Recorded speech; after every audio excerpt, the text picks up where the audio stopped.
Olá, sejam bem-vindos ao primeiro Pode Olhar Mais, o podcast da Olhar Mais Clínica de Olhos. Eu sou o Dr. Rodrigo Fernandes. E eu sou a doutora Paula Carrijo. Médicos oftalmologistas da Olhar Mais Clínica de Olhos. Estamos muito ansiosos com essa nova fase da Olhar Mais, que quando nós decidimos abrir a clínica, a gente queria um lugar aconchegante, como se fosse chegando em casa, sabe? Aquele lugar que você se sente acolhido, querido, um lugar quentinho. Um lugar bom da gente chegar, bater um papo. E aqui também foi uma ideia que nós tivemos para abrir os nossos canais de comunicação com a população e esclarecer dúvidas para todo mundo de uma forma bem descontraída, uma forma clara, bastante objetiva. Então, sintam esse canal como uma parte de vocês da cidade de Uberlândia e região.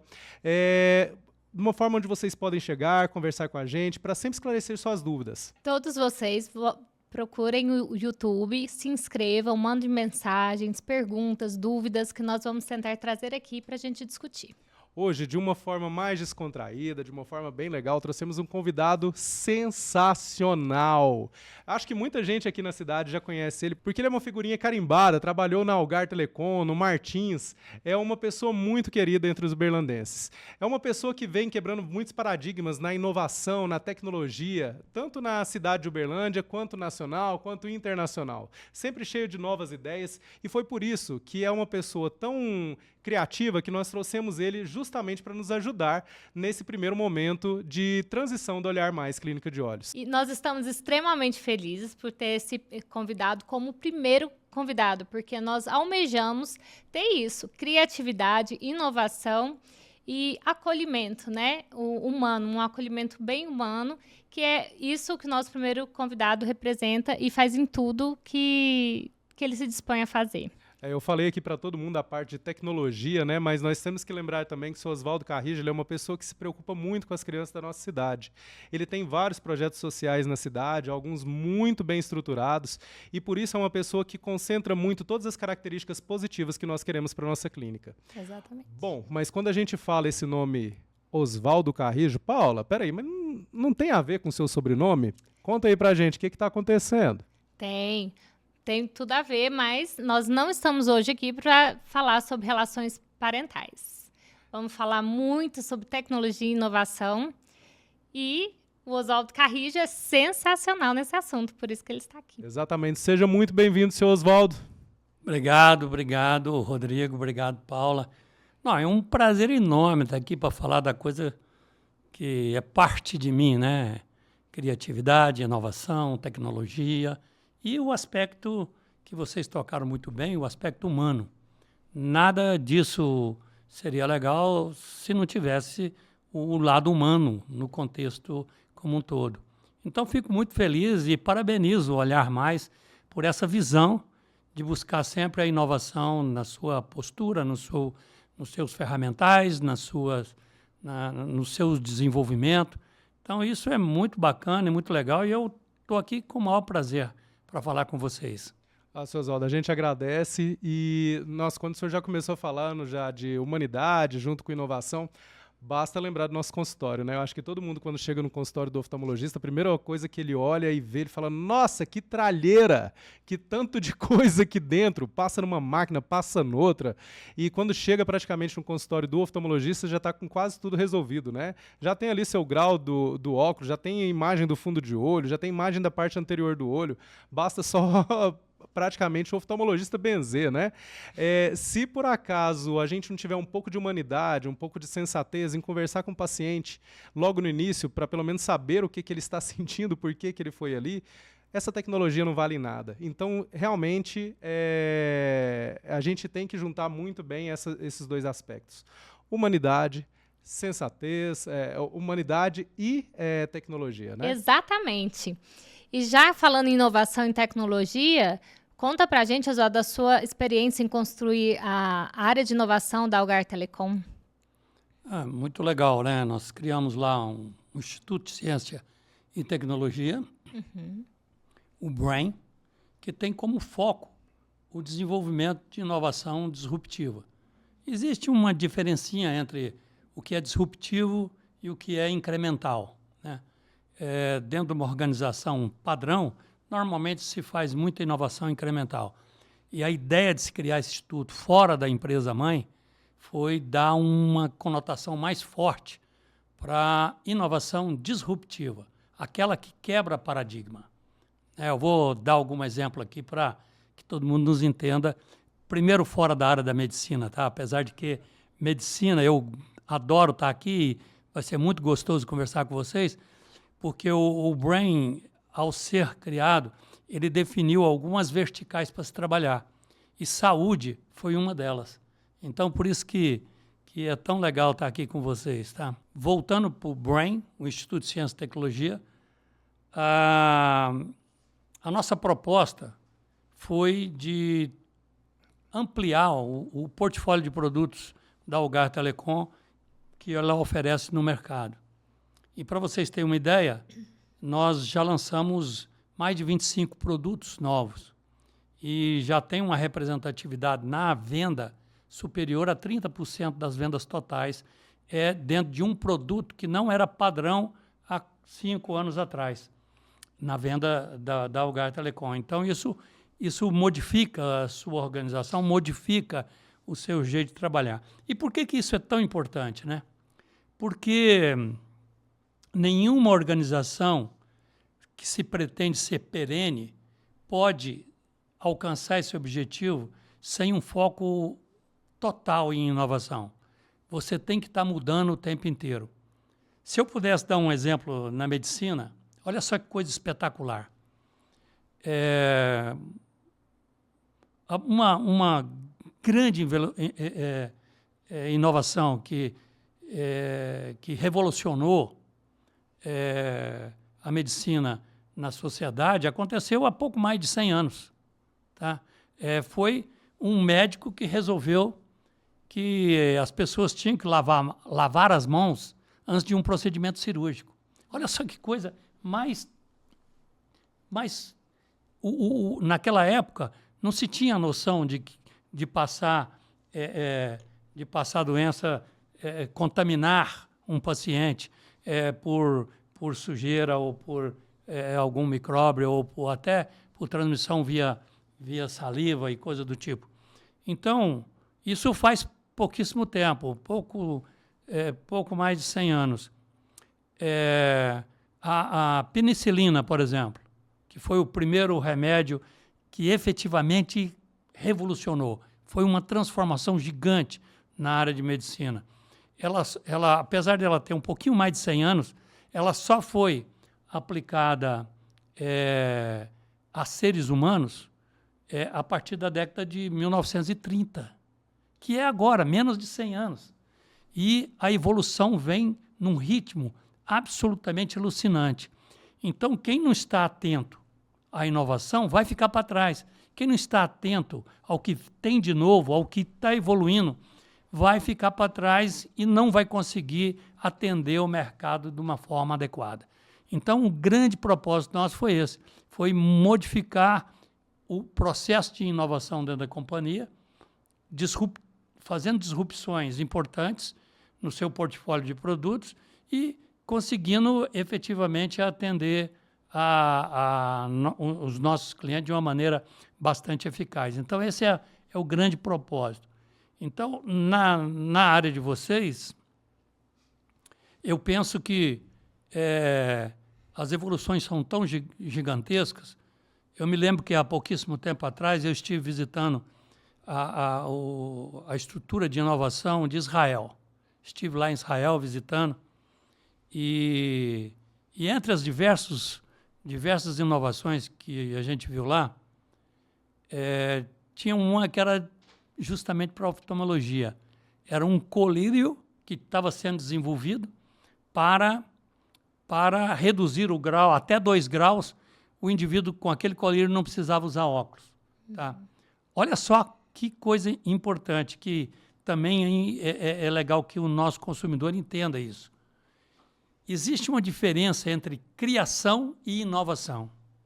Então, por exemplo, quando se criou esse colírio lá, vou usar esse exemplo, tá? Quando se criou esse colírio, toda a aplicação e toda a experimentação do colírio não era em ser humano, era em porcos, tá certo?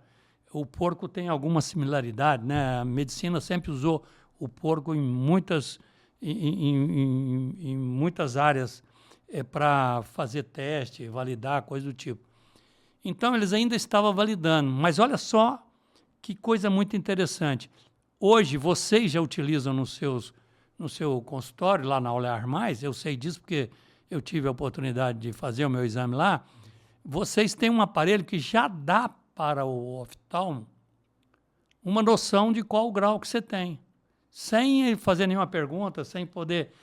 O equipamento já tem dispositivo interno capaz de diagnosticar o nível do seu grau que você tem. Então, achei isso incrível. E se você não estiver atento a tudo isso, você vai ficando para trás, vai ficando obsoleto. E fica mesmo, se você ficar um dia inteiro lá com a gente, você vai ver tanta coisa diferente que ainda tem lá dentro. Dentro de um pequeno espaço que nós temos, tem tanta tecnologia ali, tanta evolução de 10 anos para cá, que não cabe tudo ali dentro no final das contas.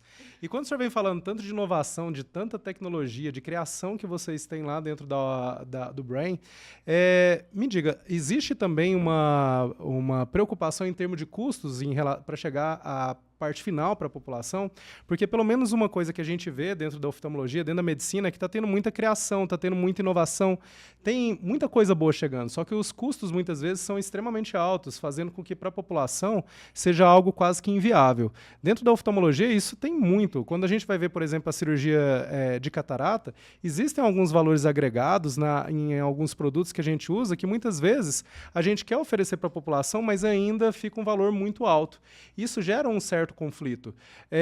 Quando, então, lá dentro do Brain, vocês estão criando essa tecnologia, qual que é a preocupação de vocês em trazer um custo para a população que seja razoavelmente factível?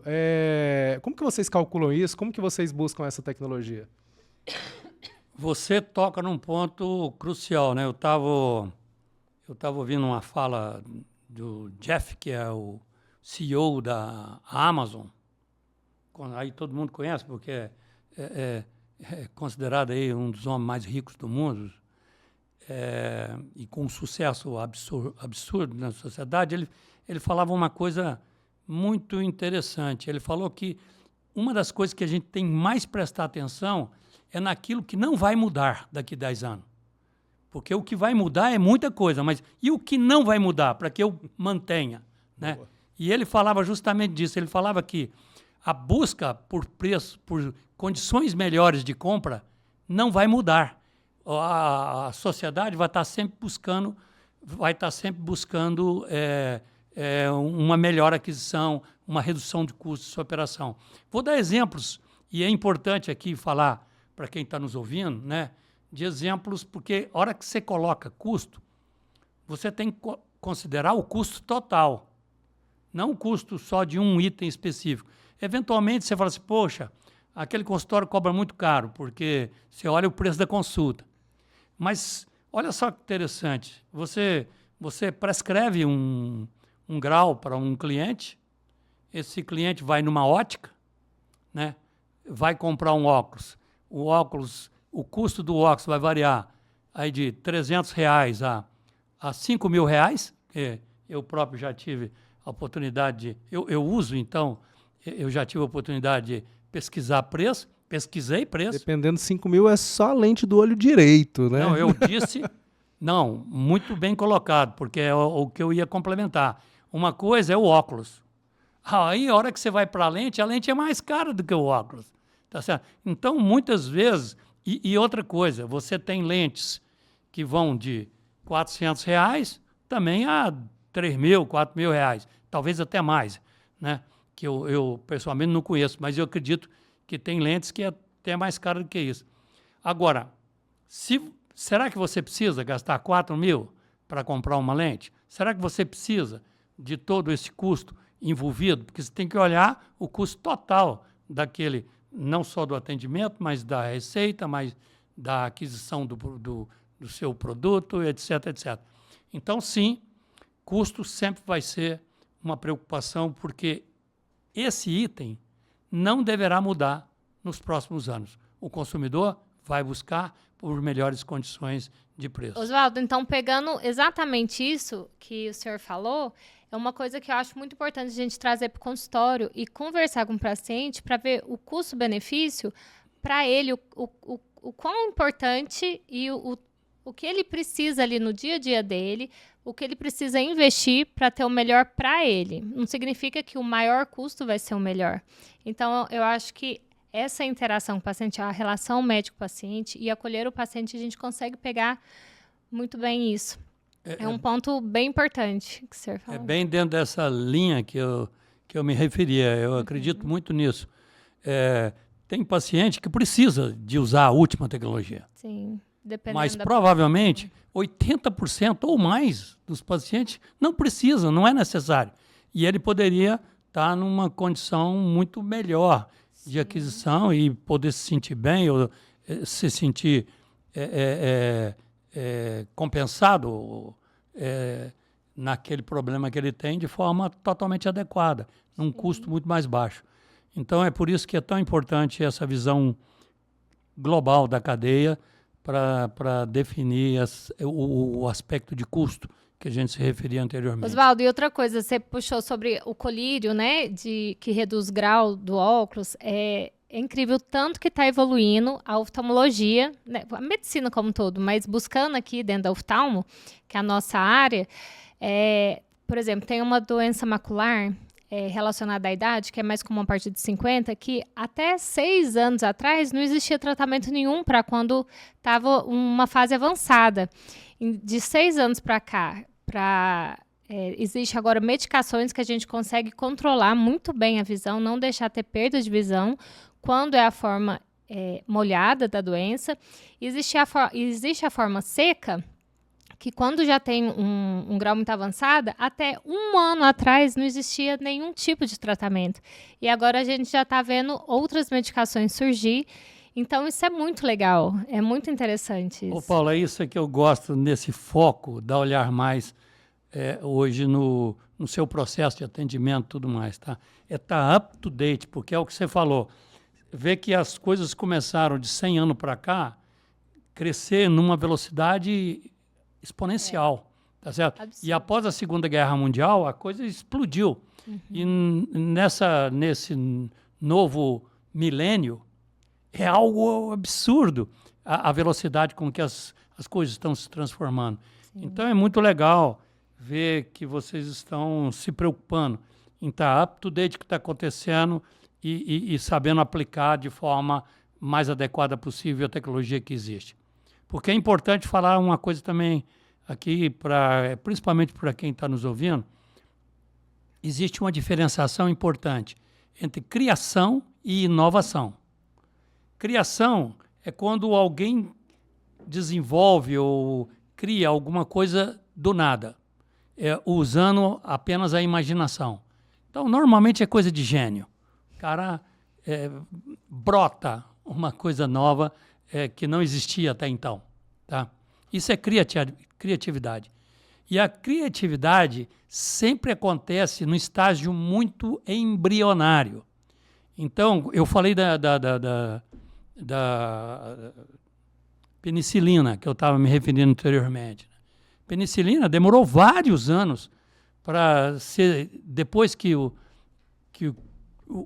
médico que a encontrou e disponibilizou, foi publicada na Enciclopédia Britânica e até ela ser utilizada pelo homem, demorou aí talvez uns 30 anos para isso acontecer. E um bom exemplo que eu gosto de dar, e por que isso acontece, né?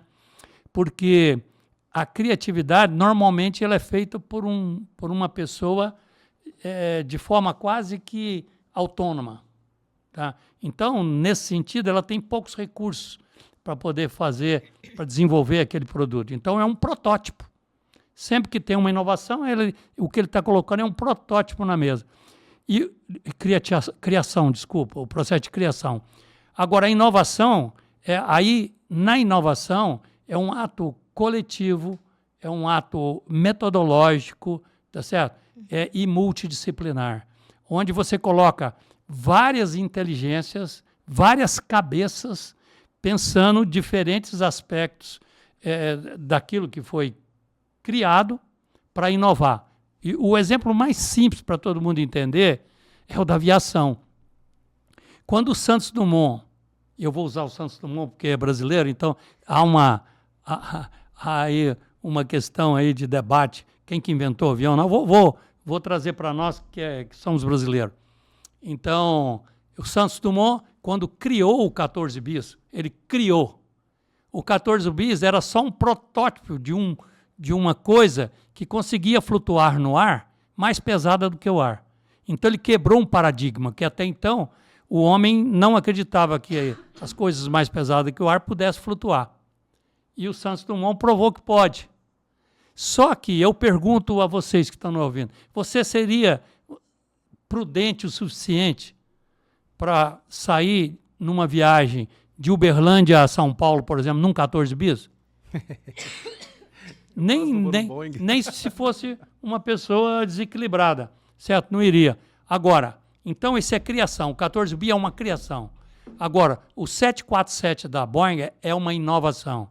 Para existir o 747, partiu da criação, com muitas outras cabeças, com muitas outras inteligências, de aerodinâmica, de combustível, de eficiência motora, de tecnologias de radar, e são muitas competências diferentes que se unem, e aí, então, acontece a inovação. A inovação, sim, é algo que é utilizado posto na parte. Então, o grande desafio de quem está muito nesse foco de inovação é saber o momento certo de estar disponibilizando um determinado produto. Ele está adequado? Ele já está pronto? Ele efetivamente oferece as condições de continuidade e de garantia total da cura, por exemplo? Então, esse cuidado precisa ter. Então, aí o trabalho, como você mesmo estava falando, Paula, de estar atento, é o que você falou aí. Poxa, por que eu tenho que estar tão atento? Porque apenas um ano atrás tinha determinados tipos de doença ocular que não tinha cura. Não tinha cura. Hoje tem. Apenas um ano. Isso é extraordinário. Isso é fantástico. A gente muitas vezes não fala nem cura, né? A gente fala só para tentar estagnar a doença, só para tentar Exatamente. paralisar, dar uma condição um pouquinho melhor. Qualidade. E isso, cada dia que passa, realmente a gente tem tratamentos mais diversos aparecendo que estão fazendo com que a coisa flua de uma forma muito melhor e que nos trazendo muito mais segurança. Sem dúvida. Isso, dentro do que o senhor disse, realmente é mais inovação dentro de vários tratamentos que a gente já tem. Porque atualmente nós temos algumas medicações que antes a gente fazia injeção todo mês, agora vamos ter medicação que faz uma injeção para o tratamento dessas doenças a cada 6 meses. Então, uma inovação já dentro do tratamento que a gente já tem disponível nesse momento. Né? Corretíssimo. Então, é algo que a gente tem que estar realmente sempre atento e prestando sempre atenção nesse... E de novo, né, desculpa te cortar, mas de novo, só para pegar o gancho, talvez a gente esteja falando aí de custo, novamente, tá certo? Sim. Então, se você tem que tomar a cada 6 meses, antes era a cada mês, então você tinha que pagar uma consulta todo mês. Agora você paga uma consulta a cada 6 meses. Talvez a medicação seja o mesmo preço ou até um pouco mais barato do que a anterior, que era mensal. Quer dizer, então essa questão, só para retomar a importância... Não, mas é exatamente isso aí mesmo. Riscos, né? O risco-benefício também muda completamente, né? Porque diminui bastante o risco, aumenta muito o benefício.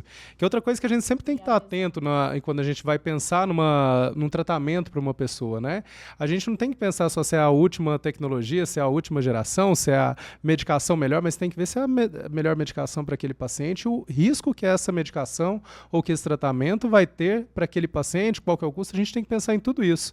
Por isso que isso é um tratamento individualizado e por isso que a gente precisa sentar, conversar com calma. Não adianta ter toda aquela tralheira, todos aqueles equipamentos, se a gente não sentar, não conversar, não entender aquele paciente como um todo, não só da doença dele, mas todas as dificuldades que aquele paciente vai ter para alcançar aquela medicação, como que vai ser o suporte dele dentro da família dele ou com os vizinhos que ele vai precisar disso. A gente tem que saber como que vai ser o processo antes, o durante e o depois daquele tratamento que nós vamos oferecer para esse paciente, né? Então, eu acho que todo esse pensamento é o que a gente tenta trazer aqui, tá? Na nossa clínica, né? Legal, porque legal, porque você está tocando em pontos tão importantes, tão fundamentais, e eu queria só dizer que é por isso que eu sou tão apaixonado pela inovação, por estudar criatividade, estudar inovação e tentar, de todas as maneiras, colocar em prática nas suas diversas aplicações. Ó, vocês escutaram bem. O senhor Oswaldo Carrijo falou aqui que é apaixonado em inovação e apaixonado em tecnologia. Então vou entrar num assunto aqui que eu sei que muita gente fica curioso, que muita gente usa, viu? Não adianta falar para o médico que não faz isso não, porque a gente sabe que faz. Senhor Oswaldo, você é um cara bem instruído, um cara bem viajado, dá palestra aqui em Uberlândia, no Brasil e no exterior. Gente, esse cara entende das coisas. Só que, vem cá, quando você sente aquela dorzinha lá no dedão do pé ou atrás da orelha, você vai procurar lá no Google para saber o que está acontecendo, qual que é o diagnóstico, já vai procurar o tratamento também? Me conta aí, vai. Não, bem colocado. Hoje, a tecnologia, o Google e seus correlatos realmente têm ocupado nossa vida, né?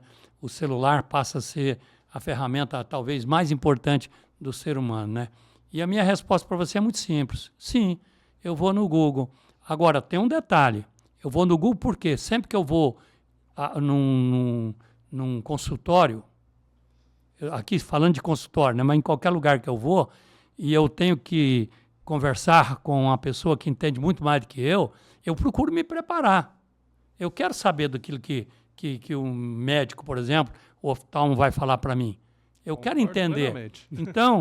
Então eu posso até cometer o equívoco de buscar numa fonte não adequada. Pode acontecer. E acontece muitas vezes. Pode acontecer com muita frequência, digamos 90% de chance, né? Mas 90% de chance. Não, tem muita coisa que é muito legal. Né? Eu estava vendo esses dias, por exemplo, eu gosto de cozinhar, eu estava vendo receitas de bacalhau. Cara, muito legal, cara. E eu fiz e deu certo, entende? Nossa, eu não comi, não. Depois podia repetir a receita. Mas então, assim, agora, qual que é o cuidado que eu tenho? Eu nunca, jamais tomei um medicamento que estava escrito na internet, ou com algum guru, ou que algum influencer diz que é legal, que é bom, que tomou. Eu jamais farei isso. Eu sempre vou ouvir um profissional que é da área, que eu sinto que tem responsabilidade com o seu cliente, né? E ir na internet, pesquisar, entender dos assuntos, é importante para você ter algum diálogo com o seu médico, porque senão é só um monólogo. E ele fala e pronto, você tem que engolir tudo. Pô, eu queria um pouco mais de explicação, eu queria um pouco mais de entendimento e talvez o Google me dê isso. Então, eu procuro sim, mas eu faço essa ressalva muito importante. Eu não tomo um melhoral que seja. Se o Google mandar eu tomar, eu não tomo. Vocês estão vendo, gente? Isso é uma pessoa inteligente e sensata ainda por cima, né? Mas, doutora Paula, vem cá. Você gosta de quando o paciente chega na clínica e vai conversar com você, você gosta que ele já tenha pesquisado um pouco sobre os sintomas dele, ou se você já fez uma consulta anteriormente, passa para ele sobre um diagnóstico, um tratamento, você gosta que o paciente vá buscar novas informações na internet, ou você prefere que ele escute só você? Como que é no seu dia a dia? Eu adoro quando ele procura a internet. Eu também. Porque ajuda ele a entender melhor o que ele está sentindo, passar para a gente melhor o que ele está sentindo. Porque muitas vezes, quando a pessoa, por exemplo, não procura... Doutor, eu estou vendo um negócio assim, sabe? Então, não consegue explicar. Quando ele joga no Google uma palavra-chave lá e fala, isso aqui, mosca volante. O que é mosca volante? Pode ser descolamento de retina, pode ser alteração no vítreo. Nossa, muitas vezes ele vê até imagem, né? No Google mostra até imagem do que ele tá vendo e aí ele vê, é aquilo dali, ó. Aí ele chega, doutora, eu estou vendo moscas volantes. Eu falei, olha, que legal, já sabe que é mosca volante, olha. Então, assim, consegue explicar melhor o que ele está sentindo, é mais fácil para ele compreender o que eu vou explicar também. Então, eu acho maravilhoso o Google. É lógico que tem que ter as ressalvas, mas ajuda o paciente, ajuda as pessoas, né? Eu então, concordo acho bem plenamente. interessante. Muitas vezes eu até falo pro meu paciente, falo, ó, o seu diagnóstico é esse daqui, dá uma olhadinha. Exato. Pode procurar no Google, pode conversar em chats, em qualquer lugar onde que você quiser, pode discutir com outras pessoas. Depois você volta aqui, vamos sentar, vamos conversar de novo. Porque eu acho que você vai entender melhor o que eu tô te falando. Porque a nossa linguagem, muitas vezes, é difícil. A gente acaba soltando muitos termos técnicos que fazem a pessoa ficar confusa e sair dali algumas vezes insegura. Então, um retorno para uma nova conversa, um retorno para esclarecimento de dúvidas, para a gente conversar novamente é muito importante. Principalmente quando se trata de tratamentos, quando a gente fala de cirurgias.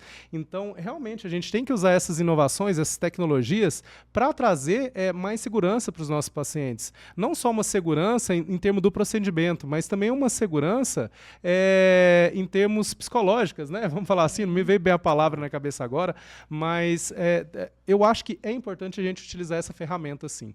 Outra coisa que está acontecendo agora muito rapidamente é o uso de inteligência artificial para tudo, certo? E aí, existe alguns tipos de doenças que a máquina, o equipamento, está muito mais capacitada do que um médico, por melhor que ele seja, diagnosticar. Eu estava vendo, por exemplo, esses dias, a detecção de câncer de pele, né? Um médico muito bom tem um nível de assertividade muito bom, cara assim, premium. Ele tem um nível de assertividade de 70%. Um pouco mais, mas não muito mais, tá certo? Uhum. Uma máquina, um equipamento que faz, um equipamento óptico que olha para aquela mancha e diz se aquilo é um câncer ou não, tem mais de 95%. Que mal lhe pergunte, esses equipamentos que o senhor viu, eles têm mais ou menos quantos anos? Todos são muito recentes. Muito recente o quê? 5, 10 anos?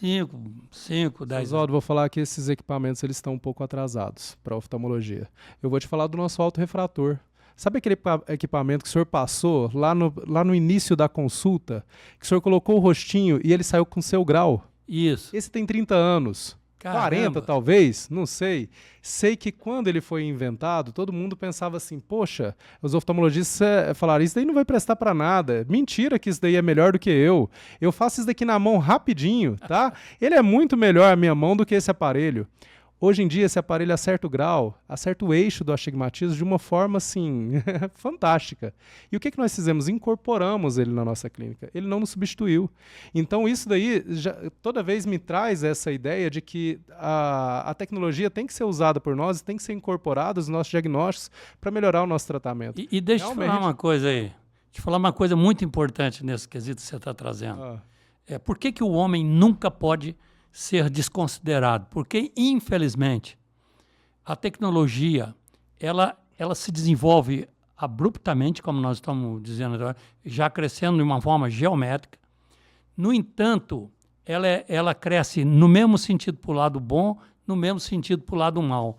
Então, ter alguém de confiança que possa transmitir para nós, usar a tecnologia para o lado positivo, para o lado do bem, isso é muito importante. Então, o ser humano jamais vai ser desconsiderado nesse contexto. E a máquina, sim, ela vai evoluir cada vez mais, vai ser muito mais precisa, mas ela vai estar dando orientações para que um especialista, alguém que estudou, que já trabalhou, que já operou, né, entenda o que é que está acontecendo naquele contexto. E aí, ele pega o 95% de assertividade da máquina e transforma em 100%. Isso é extraordinário. Isso que é a coisa mais bela de tudo que está se evoluindo aí no nosso até mundo. Arrepiei aqui. Sabe por que o senhor falando desse jeito? O que me trouxe em mente é que se a gente for parar para pensar em somente a máquina resolvendo o problema, somente ela trazendo tecnologia, trazendo diagnóstico, trazendo tratamento, ela não ia resolver 80% das nossas consultas, 80% da nossa consulta, que é a relação a relação... Gente, me ajuda, fugiu a palavra aqui. O paciente... Afetiva, relação afetiva, sabe? Os laços... Paciente mesmo. É o relacionamento médico-paciente. Nem falo bem essa palavra, mas é que muitas vezes as pessoas procuram a gente, já até sabendo o diagnóstico, mas ela quer uma paz, ela quer uma tranquilidade, ela quer que a gente chegue e fale para ela, Segurança. calma, segurança, vai dar tudo certo, a gente está aqui para te apoiar. Então, assim, 80% da nossa consulta muitas vezes está relacionado a isso. Nunca uma máquina vai ter empatia o suficiente para poder substituir isso no ser humano, porque isso mesmo. ela é algo muito pragmática, muito direta e que não entende a inteligência do ser humano, né? Que não entende os sentimentos do ser humano. Então, realmente, isso é impossível, né? Muito bem, que gostoso estar batendo esse papo com vocês. Pô, você sabe, eu saio daqui, vocês me chamaram para tentar dar um depoimento e tal, mas eu estou aprendendo muito mais do que talvez ensinando, né?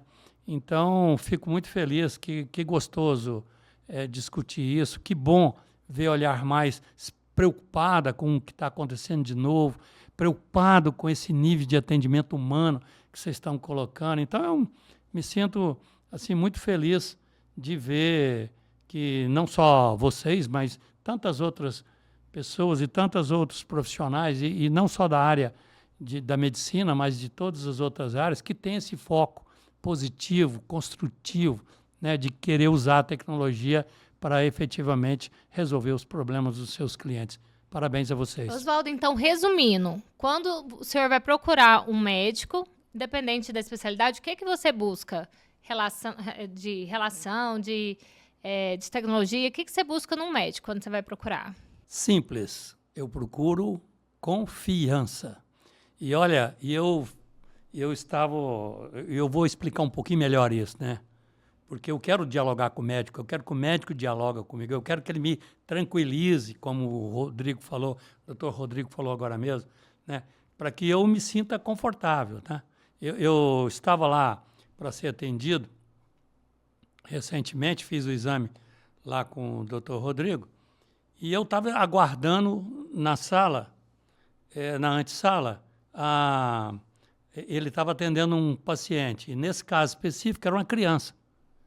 Eu fiquei impressionado como ele lidar com uma criança de 3 anos, que não consegue ficar parada 1 minuto, como é que ele conseguiu ficar paradinho, olhar, tá.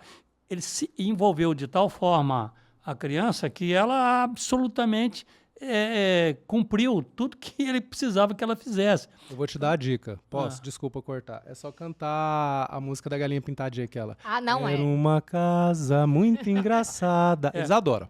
Mas eu vi todo o gestual, todo o lado de brincadeiras, como você coloca aqui, de música, de tudo, para poder justamente conseguir a afinidade com o seu cliente. Então, eu quero ter essa confiança nesse sentido de afinidade, de perceber que ele me passou, que tem conhecimento suficiente para, de fato, resolver o meu problema, né? Esse tipo de coisa que eu procuro. Por isso que eu não me sinto muito à vontade quando eu vou num consultório e o médico faz uma avaliação bastante superficial, bastante rápida, já prescreve uma receita e fala para mim que vai estar tudo bem, que não preciso se preocupar, é só tomar esse remedinho aqui 3 vezes ao dia e em 1 semana você vai estar bom. Pode ir, obrigado, tchau. Eu não vou me sentir bem. Então, ele não vai me passar confiança. Né? Então, eu, pessoalmente, o que eu busco é, de fato, confiança. Viu? Ele não busca, de fato, só a tecnologia, porque o robozinho falaria para ele, toma esse remédio e vai com Deus. Né? Não, eu acho que ele nem falaria vai com Deus, né? Mas seria mais ou menos isso. Por isso que as relações afetivas são tão importantes, né? E nunca vão ser substituídas. É isso aí. Gente, foi maravilhoso hoje o nosso primeiro Pode Olhar Mais. Mas nós vamos encerrar por aqui, para vocês também não cansarem da gente. Nós estamos no YouTube, no Spotify. Inclusive o Pode Olhar Mais vai estar no Spotify e no Instagram. E várias outras mídias sociais também que vocês podem nos encontrar. Sigam a gente. E sempre que tiver alguma dúvida, sempre que tiver alguma ideia também que vocês acham legal da gente debater aqui, podem mandar uma mensagem pra gente que a gente vai fazer de tudo para trazer aqui nas nossas conversas. Exatamente. Vamos adorar. Seu Oswaldo, muito obrigado por estar aqui com a gente hoje. Para quem conhece esse cara, sabe que ele é um cara sensacional, tá? Basta vocês lembrarem umas propagandas de uns anos atrás. É uma pessoa que tem uma experiência fantástica, então a gente realmente fica muito orgulhoso de ter o senhor aqui com a gente Como primeiro convidado. Exatamente, tá? Foi muito gostoso estar aqui. Eu é que agradeço, eu me sinto honrado, tá? Longe de ter todos esses predicados que você cita, mas estou muito feliz, muito contente e gosto de ver a nossa sociedade evoluindo de uma maneira gostosa, sadia, intensa. Parabéns a vocês. Muito obrigado e vamos nessa, pessoal. Um abraço. Um abraço. Até mais, pessoal.